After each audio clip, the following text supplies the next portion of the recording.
Hi, welcome back to Reflect. I'm Hazel. This is my channel. This is where we talk about art and books and life and philosophy, reading and learning and growing and knowing. And this is a laptop, so what I'm going to be referring to because I've made my notes here. Today, I'm going to be making a case for why we need to live, not even solve, why we need to live the mystery that we are. And basically, this means making a core of your life's purpose to really go after what you want and go after your passions. That could be an art form, that could be craft, that could be a career, that could be the kind of relationships you want to have, like all of it. Today I'm going to be using this book. It's called Held by Anne Michaels. It's a beautiful book, and I'm going to be using quotes from this to build a case for why we should go after the kind of life we want to live. Alright, so let's get into it. The first quote is, "We can only think about the unknown in terms of the known." Right? So it's like we can only think about the unknown in terms of the known. So like every single reason that's currently you're making it the reason or the excuse for not going after the life that you want to live is basically fear of what people will say, what people will think. Let's say you're someone who's been in corporate for like 8 years and now you want to ditch it all for life in the arts. So the first question to ask yourself is like, what are the costs of not doing this thing that you want to do? That could be in terms of mental health, physical health, like maybe you're burnt out at office and like you're spending all these hours away from your family, you don't have time to meet friends, you don't have time to work on your physical health, you don't have time to like, just go out and do the small things like take a class or like read a book or watch a movie or whatever. Those kinds of things add up. So what are the costs of not going after the thing you want? And then the other thing I would say is that I saw this video on Big Think, which was, I forgot the title, I'll link it in the description, but it was basically about taking small risks, right? Taking risks in low stakes environments. What that means is, so instead of making big impulsive decisions, we could try out the thing we want to do in small, low stakes ways, right? If you want to be like a filmmaker, you don't want to leave your job yet.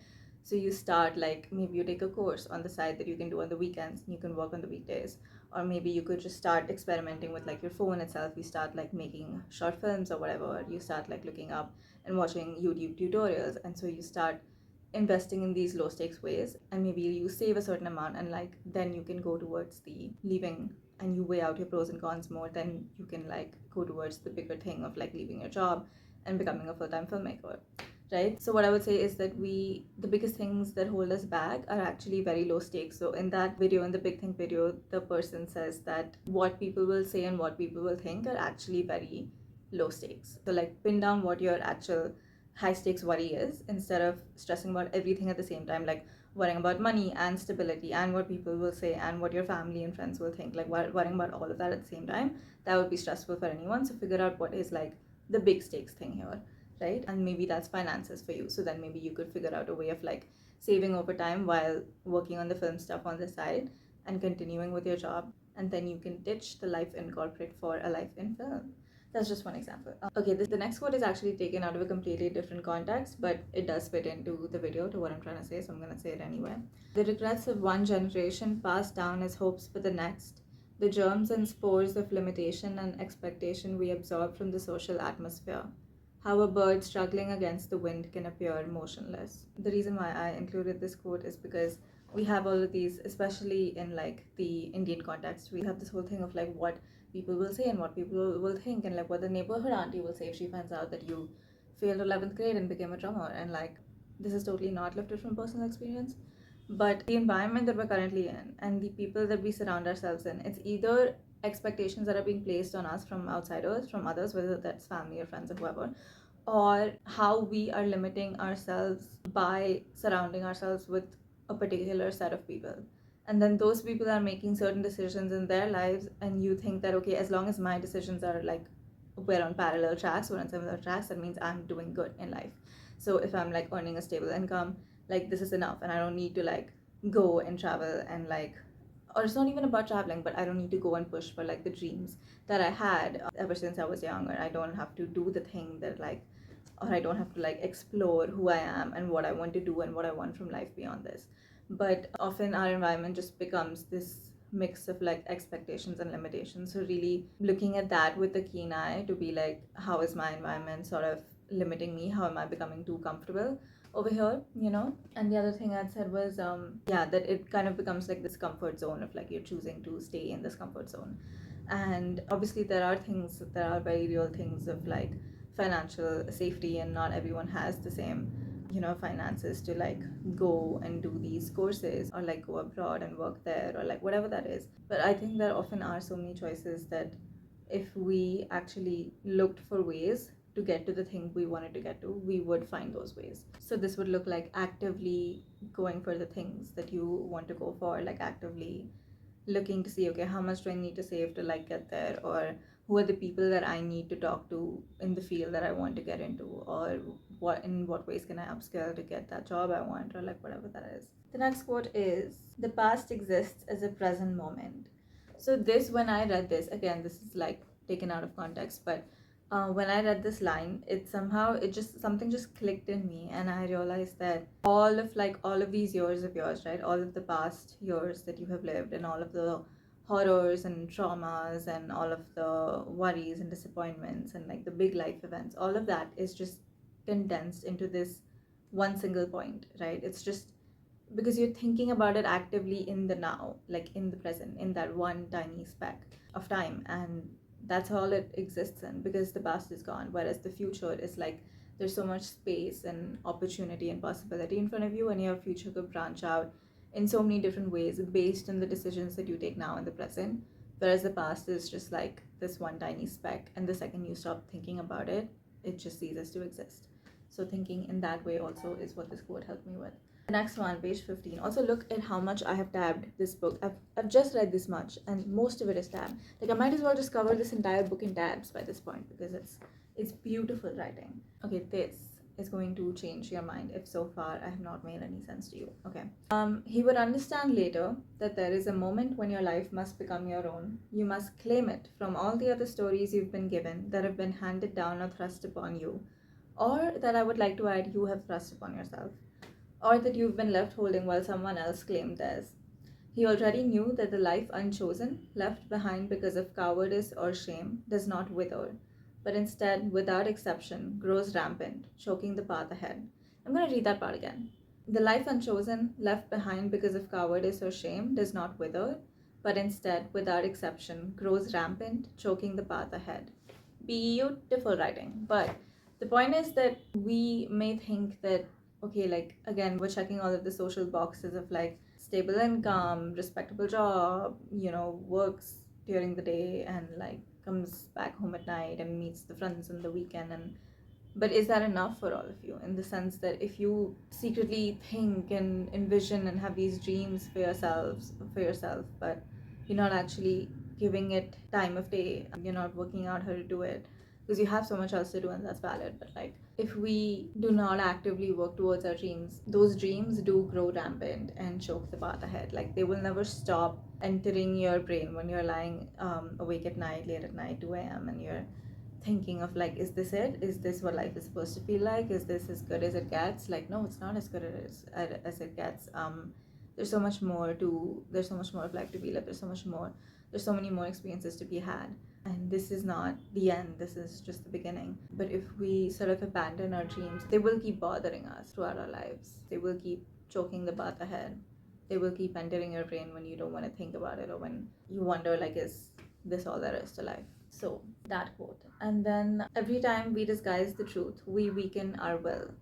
So I think this I had included just because, yeah, every time we are being like socially acceptable, but it's almost like this facade that we put on, that like, okay, everything's like great right now, and like we're doing well in life, and you are, and you're working hard and everything, and that's great. But it's just that when you want more out of life, eventually that mask is going to wear off, of like pretending that everything's okay. And every time you don't allow yourself to even process those thoughts, or like face those feelings of like, no, I want more, I want to do more, I want to leave this job, I want to start my own thing, or I want to travel the world, or I want to, whatever that looks like. I want to fight for the social cause, like whatever that is. But each time you pretend like, no, this is fine, I'm gonna just stay in corporate, work a 9 to 5, come back home, go out on the weekends.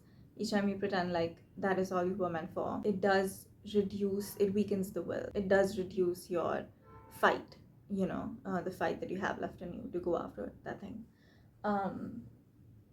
Either that, or I'm taking every single quote in the pages I've read so far and just making it about this one thing, because it's all that I'm thinking about. So that is also possible. So listen to what I'm saying at your own discretion. The other thing is, okay, so I have one more that's not from this book. There is this author called Max Porter who has written Shy and Danny. Grief is the Thing with Feathers, like those books, novellas that I have yet to read. But he was on this podcast, right, with Brad Listy, Other PPL with Brad Listy. It's a great podcast. He interviews all sorts of like authors and sits down with them and chitty chats, and it's great. So I was listening to the Max Porter episode, okay? I'll link that also if you want. Max Porter said, he's talking about writers here. I think we're the same as everyone else, and possibly even less good than everyone else at handling things. But it's about how we handle that mess and that lostness, and how we decide what to take out of the lostness with us. Yeah, it's really like self-explanatory, but I think we can all benefit from thinking of ourselves as artists. So artists do this thing where like, you know, you must have heard this phrase of like, it's all material. Every like trauma or bad thing or anxiety or worry or like misfortune or whatever that happens, like it's all material. You're gonna make great art out of it. So I think that is a great like sort of not coping mechanism, but like just this great way to like think of adversity. Be like, okay, what have I learned from here that I want to like carry on to my future, you know, experiences, and like when I deal with these kinds of situations, and what do I like want to let go of. In fact, I have an idea for this, which is like Maria Popova, I think is her name. She runs this blog called The Marginalian, and it's great if you're like an artist or you just love art and science and poetry and all of that. You should check it out, it's great. But she had this newsletter like a couple of weeks ago where she said that she's doing this exercise in pottery where she's making these urns, like these beautiful like urns made of clay and stuff, and on each one has written hold on, let go. You donate a certain amount to her, and like you donate any amount you want to her, and you enter this raffle. And she was actually then sending out those urns to people, which I thought was great. And so you can also think of this as like a physical exercise that you can do. So like an exercise you could do here is, for instance, I'm also taking this from the movie Jab We Met. This is what Geet does. Basically the main character in that movie, she's like really mad at this guy. So I think she has a photograph. She writes everything that she wants to call him, like all of these galis, all of these like, what do you call gali in English? She writes down curse words. Yes, she writes down everything she wants to call him, and then she just like, you know, flushes, or like she burns the paper or she flushes it in the toilet. So I think that is also something. So I think that is also a good exercise that like we could do. Like if there's something that's kind of bothering you or something that's like holding you back from kind of setting out towards living that life that you want to live, just like write those things down, and write down what those events are that are so strong in your memory that are not letting you go towards like your future. So write those down and like solve for those, and what are the things that you want to take from them, what are the lessons that you want to work on, and what kinds of like actionable steps can you take towards your future. And the stuff that you want to let go of, just like flush it in the toilet or burn it carefully. My nose is so itchy. Okay, the next quote is on page 4. Like this is the first page and everything is underlined. It just starts with bangers. I don't know if you can see that, but yeah. Anyway, so he says this, again, different context, but I am just making everything about the theme of this video because that's what I've been thinking about a lot lately. The next quote is, he did not believe that the mystery at the heart of things was amorphous or vague or a discrepancy, but a place in us for something absolutely precise. He did not believe in filling that space with religion or science, but in leaving it intact, like silence or speechlessness or duration. Do you see how beautiful the writing is? This was shortlisted for the Booker last year. There's been no buzz about this in the booktube community. But the point is, like this line, a place in us for something absolutely precise. I think that, like, see, because each time, like, I'm telling you to, like, go after the life you want, right? And that's what I want to do too. And each time we do that, there's going to be so many bumps in the road. There's going to be so many, like, ups and downs, waves. And you're going to, like, fall down so many times. And I think that each time you do like a project, or you switch careers, or you join that job, or you leave that toxic job, or you go after your art, or you start putting videos online, or whatever it is that you do, it's going to really give you so much information on yourself. Because it's so interesting that we spend so much of our lives just looking outwards, even though the only voice inside us is the one that is ours, you know. And we mostly only listen to that voice and take it seriously when it's cursing at us and saying negative things to us. But we spend all of this time looking outward, and if we just trained that in, it's so beautiful and so enormous, the kind of journey you can go on just getting to know yourself. And each time you do things like this, these small projects, like you go on a trip just by yourself, you know, or you actually make time for your art, or you like publish that book you want to publish, or you put those videos out online, or you join a class, or like you start taking that hobby of yours seriously, or like whatever it is, like these things, they will, and the failures within them will teach you so much about yourself. And it is truly the greatest mystery you'll ever solve, the greatest mystery you'll ever live, is the one that you live within yourself. And because you've got you for life, like this is the longest relationship you will ever have with anyone, and that is with yourself. And so it's so important to, you know, like give reverence to that and live that out truly. So I think each time this happens, you find that space within you, which the author calls a place inside us for something absolutely precise. And he believed, the character, the protagonist, believed in leaving it intact, like silence or speechlessness or duration. Like truly, there is something, this inner awareness, this self intuitiveness that you get each time you go through experiences like these, where you just come to know yourself so much better. I'm even talking about like on an emotional level, like for emotion regulation and inner peace and emotional balance and all of those things, just spotting your patterns and identifying them, breaking those negative patterns or like those destructive patterns. And like there's so much that you can learn about yourself only when you do things like these and you commit to living your life for yourself, and it just sort of increases your sense of self. So yeah, one other thing is, this is a thought that I had while reading this book, which was that, oh my god, one of my book tabs came off, sorry. Okay, which was that the author must have gone through and understood so much, and that is how she arrives at such clear, astounding, and prized sentences. I think that it's lately, when it comes to books, I'm finding myself more attracted towards those kinds of books which are, for instance, The Details by Aya Junberg, or if that's how you pronounce their name, or this one, Held by Anne Michaels, or All Fours by Miranda July. I think that there's so much truth in these books, and I don't even know like how to put this into words, but just so much truth, so much lived experiences, so much lived pain and hurt and joy and love, and like it just tells, because it just comes like seeping out of the books, out of the writing. So that's why I wrote this down. But it's also like a metaphor for like life, you know, like all of the sort of truths that are to be found in your life, you can only find them through all of these experiences and actually living your life and going after what you want, and like falling down in the process and getting up back up again like 20 times. And the reason I'm not even saying like go after like everything you want in life because of the materialistic things or because of the money or like the published book or the reward. I'm saying doing it for like the end result is for yourself. The end result is for that self-knowledge, for that self-relationship, and you can choose to look at that as a reward, because there's always going to be a next goal, a next thing to look forward to. But like the true like good thing or reward that you build in this entire process is that commitment to knowing yourself better, and that commitment to truly like live your own mystery, I think. Yeah, the final quote I want to read from here is, everything, he thought, is dualistic. Nothing is alone.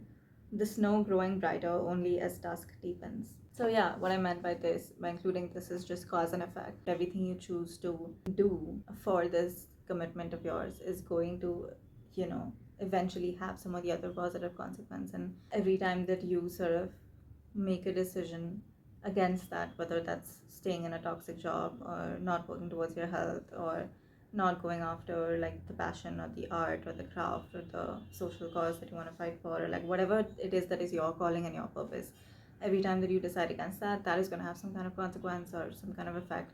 And every time you do something for that, that is also going to have some sort of effect. So yeah,